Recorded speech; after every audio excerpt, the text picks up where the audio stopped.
बांग्लादेश में अब तक जो हिंदू असंगठित थे, जिनको दौड़ा दौड़ा कर पीटा जा रहा था, जिनके घरों को लूटा और दुकानों मकान आग के हवाले किए जा रहे थे, वो हिंदू अब दहाड़ पड़े हैं। इस मुसीबत की घड़ी में बांग्लादेशी हिंदू एक दूसरे का सहारा बनकर एक साथ एकजुट हो गए हैं।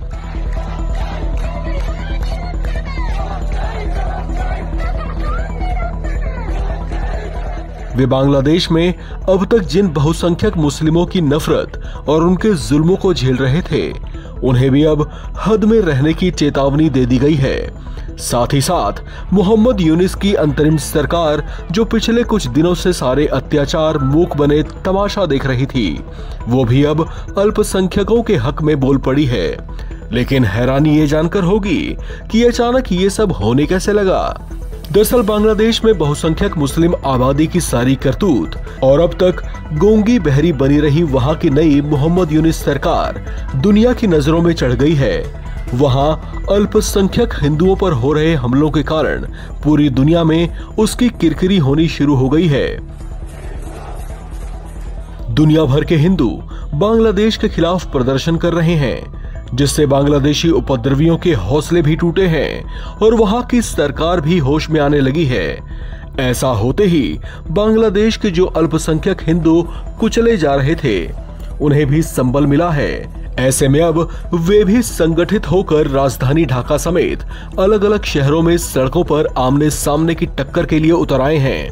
इतना ही नहीं, इन्होंने अब बांग्लादेश की नई सरकार के सामने अपनी सुरक्षा को सुनिश्चित करने के अलावा देश में अपने हक और वजूद की रक्षा के लिए कई मांगे भी थोप दी हैं। साथ ही ये चेतावनी भी दी है कि जब तक उनकी मांगे मान नहीं ली जाती, वे कदम पीछे नहीं लेंगे।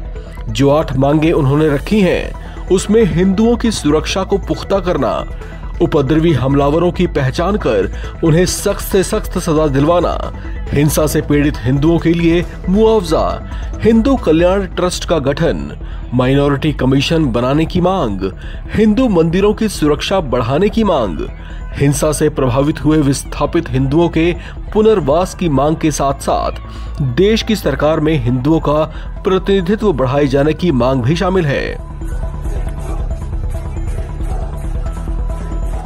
बांग्लादेश में शेख हसीना सरकार के तख्तापलट के बाद उनकी समर्थक मानी जाने वाली यहाँ की हिंदू माइनॉरिटी को निशाना बनाया जा रहा था। देश के अलग अलग शहरों में अनेकों मकान, दुकान और मंदिरों में तोड़फोड़ की गई, सरेआम कत्लेआम तक किए गए। इन हमलों में कितने हिंदू मारे गए और कुल कितना नुकसान हुआ, इसे लेकर बांग्लादेश सरकार आंकड़े छुपा रही है। लेकिन एक अनुमान के मुताबिक लगभग 25 से 30 जिले ऐसे हैं जहां पर हिंदुओं को सबसे ज्यादा नुकसान पहुंचाया गया है। हालांकि अब पासा पलट रहा है और इस खौफ के माहौल में हिंदू संगठित होकर सरकार और उपद्रवियों के सामने आ खड़े हुए हैं। इस खबर में फिलहाल इतना ही। बाकी अपडेट्स के लिए आप बने रहें NBT ऑनलाइन के साथ।